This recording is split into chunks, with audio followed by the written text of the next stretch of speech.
रामचरितमानस 4 वेद 6 शास्त्र 18 गो पुराण के तुलसी बाबा जब मंथन कैनी है ओमे से लैनु निकलल त रामचरितमानस के रचना कैनी। रामचरितमानस हमन के हिंदू के धर्म ग्रंथ ना हो, सद ग्रंथ हो।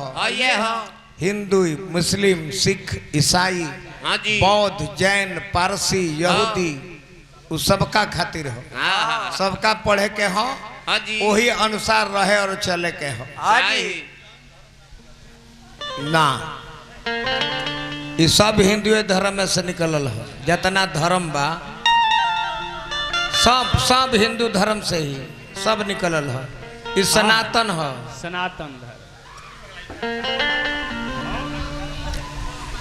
कि अर्थ न धर्म न काम रुचि गति न चहो निर्वाण।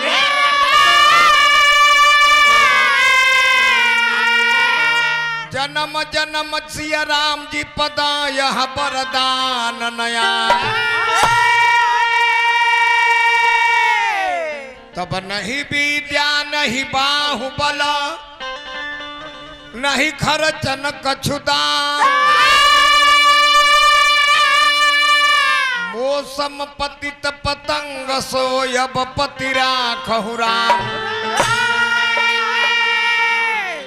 विद्या नहीं विद्या नहीं बाहुबल नहीं खर्चन कछुदाम। मौसम पतित पतंग सोयब पति राखहु राम। तब राम नाम मणि दीप धरु जिह्वा दे हरिद्वार। तुलसी भीतर बाहिरो जो चाह सिउजियार। राम नाम के दिया बना के मुंह रूपी चौकट पर रख ले बनू तो भीतरों अजोर करिया बहरियो अजोर करी। ओमे कमलबास लील गणास डबल बास घोड़परास के नाता रखो जगह। ओम जयंती मंगला काली भद्रकाली कपालनी। दुर्गा क्षमा शिवा धात्री स्वाहा स्वधा नमस्तुते। जय गिरिजा गिरिजापति जयति सरस्वती माता। जय गुरुदेव केसरी नंदन चरण कमल सुखदाता।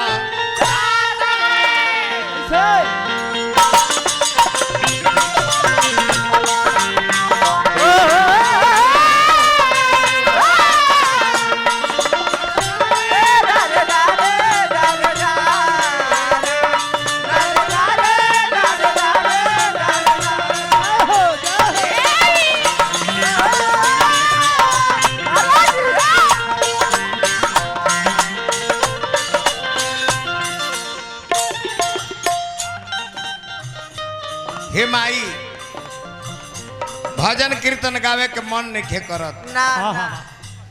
काहे से कि तुलसी बाबा लिखले बड़न कि पूर्व जन्म के पाप ते हरि चर्चा ना सोहाय। पूर्व जन्म के जे बहुत बड़ा पापी होला ओकरा हरि चर्चा नु मन करी अनु हरि चर्चा सुने के मन करे। ऐसे अगर न मिलते इस जीवन में लेकर जन्म दोबारा। अगर न मिलते इस जीवन में लेकर जन्म दोबारा। जन्म जन्म का साथ है तुम्हारा।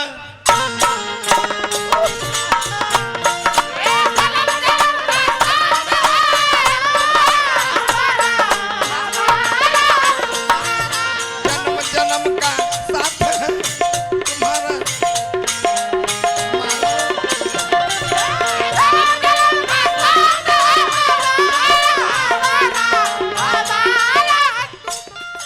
यही लय के आधार पर वंदना बा। कमल बास के आस बनी ना है शारदे भवानी। कमल बास के आस बनी ना है शारदे भवानी। आज सभा हमें आक मैया राखिलई जत पानी हे शारदे भवानी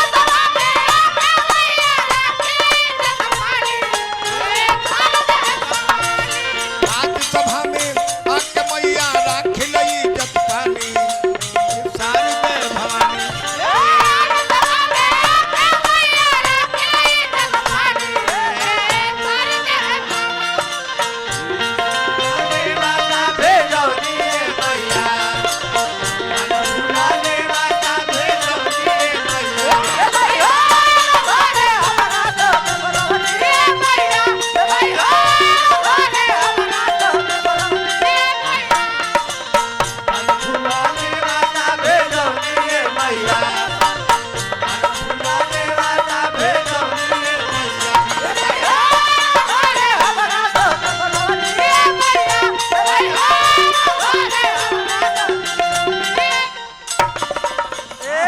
भाई हमारा नीतीश ड्राइवर साहब 60 रुपया पुरस्कार देनी नैनी जोर से कहला है पूर्व टोला से बहुत बहुत रुपया पुरस्कार मिलल हार्दिक अभिनंदन शुभकामना रह जाए ये कहनू राहुल बाबा मनोबल बढ़ा देनी रहुआ हमारा अभियंता जी ए बेरा परिचय रवा से करौलन है पहले परिचय रहल है ना हमहू चाहतनी कि माला से स्वागत राउर करती हम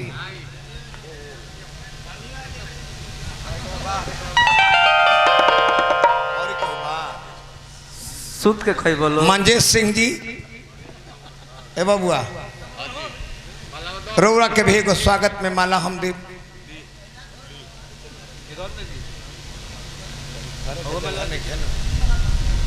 जय हो जय हो धन्यवाद ओ यार तनी हम चाहब जी उमा बाबू कितना मिला रवा भी हमारा मंच पर आई रवा के स्वागत तनी एगो माला से कर लेती हम आज ये द्वारा के भाग बा हमार हाँ जी जे रवा सबसे भी मुलाकात भ गई है बोले बा नोईजा प्रोग्राम भई रहे तो हमन के रवा सबसे भेंट भई रही 5 साल पहले बनी जा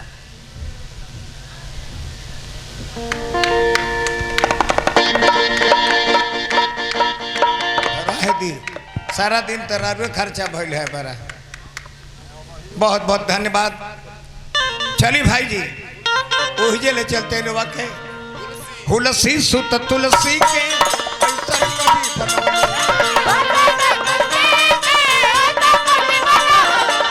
रत्न कर डाकू के बालुली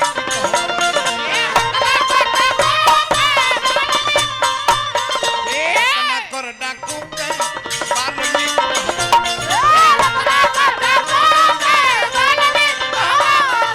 कैसे सुमिरन गाई मैया रहिया बड़ी तूफानी जय हो मैया कैसे सुमिरन गाई मैया रहिया बड़ी तूफानी आज सब हमें आग मैया राखिलई जत पानी हे शारदे भवानी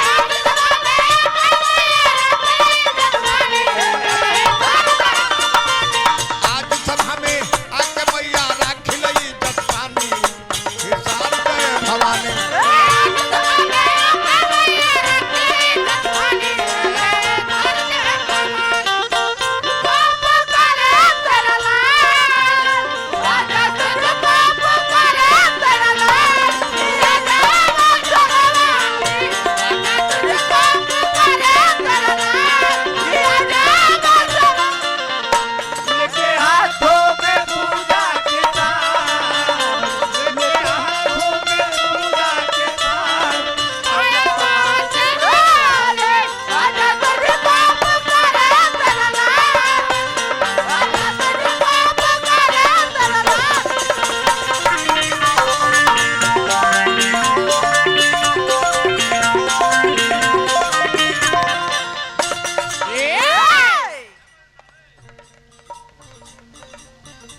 ए पर लिखल बा करेंगा अब हम कौन अनपढ़ हैं ब्याह जी हमने के बीएड है बीएड तो ना है बाकी वो जमाना के 12 में है अगर हिंदी अनिवार्य रहे, अंग्रेजी अनिवार्य ना रहे। छुआ में जाइए तो ABCD हमने के पढ़े के मिले तो कितना पढ़ लो खब अंग्रेजी तू ही बुझ ले। और बा कि मैया तू ही बता दो कैसे